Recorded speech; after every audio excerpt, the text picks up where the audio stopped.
गुजरात की 25 सीटों पर वोटिंग के बीच राजनीतिक पंडितों को एक सवाल मथ रहा है कि क्या क्षत्रिय समाज ने परषोत्तम रूपाला को माफी दे दी है।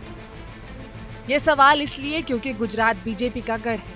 नरेंद्र मोदी और अमित शाह का ये गृह प्रदेश है, जहां मंगलवार को दोनों ने वोट भी डाला। लेकिन जिस तरह क्षत्रिय समाज परषोत्तम रूपाला के बयान को लेकर नाराज चल रहा है, उसमें सवाल यही है कि क्या एन वोटिंग से पहले पार्टी ने उन्हें मना लिया है। हालांकि परषोत्तम रूपाला ने मंगलवार को सुबह भगवान की पूजा अर्चना के बाद वोट डाला और लोगों से वोट डालने की अपील की, लेकिन इस मुद्दे पर कुछ नहीं कहा कि क्या क्षत्रिय समाज ने उन्हें माफ कर दिया है। ने परिवार सहित मतदान કરી દીધું છે ઈશ્વરિયાની અંદર, મારા બૂથની અંદર, અને સૌ મતદાતાઓ હોશભેર લાઈન લગાવીને મતદાન આપવા માટે ઉમટી પડ્યા છે। આપ સૌને પણ પોતાનો कीमती અને પવિત્ર મત। इस बीच गुजरात के पूर्व मुख्यमंत्री विजय रूपाणी ने जरूर कहा कि क्षत्रिय समाज नाराज जरूर था, लेकिन वो बीजेपी से अलग नहीं हुआ है।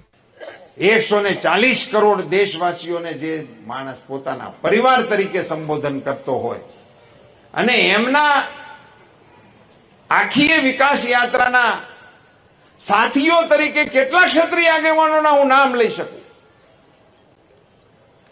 ये क्षत्रिय समाजो मारा कारणे हूँ स्वीकारवा तैयार छूं। चलो आपने एम लागतुं होय के मारी भूल छे, मैं तो स्वीकारी छे, पण मोदी साहेबनी सामे क्षत्रिय समाजने उभो करी देवो ए मने एवुं लागे छे कि योग्य मने नथी लागतुं। नरेंद्रभाई मोदी आजे विश्वना नेता छे, आपणा देशना नेता छे। गौरतलब है कि परषोत्तम रूपाला के क्षत्रियों को लेकर दिए बयान के बाद राज्य की सियासत गरमाई हुई है।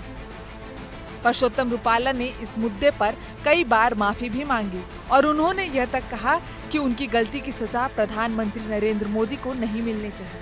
क्षत्रिय समाज जो नाराज है, क्या उसके चलते कुछ होगा? आपको लगता हूँ क्षत्रिय समाज अवश्य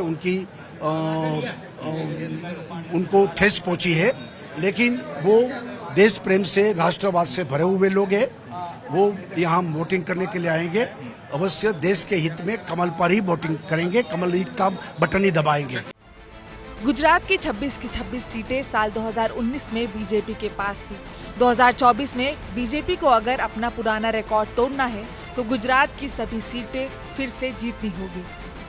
हालांकि सूरत की सीट बीजेपी जीत चुकी है, जहां से कांग्रेस उम्मीदवार का पर्चा खारिज हो गया था और बीजेपी के मुकेश दलाल निर्विरोध जीत गए थे। इसलिए मंगलवार को गुजरात में सिर्फ 25 सीटों पर वोटिंग हो रही है। लेकिन सवाल क्षत्रियों का है, क्योंकि अगर क्षत्रिय नाराज रहे तो कुछ सीटों पर इसका असर पड़ सकता है। यह अलग बात है कि राजकोट सीट पर क्षत्रिय स्थिति में नहीं है कि वे अपने बूते रूपाला को हरा सके। कहने का मतलब ये कि रूपाला का नुकसान भले न हो सके, लेकिन क्षत्रियों की नाराजगी बीजेपी को राज्य में नुकसान जरूर करा सकती है। आज तक ब्यूरो।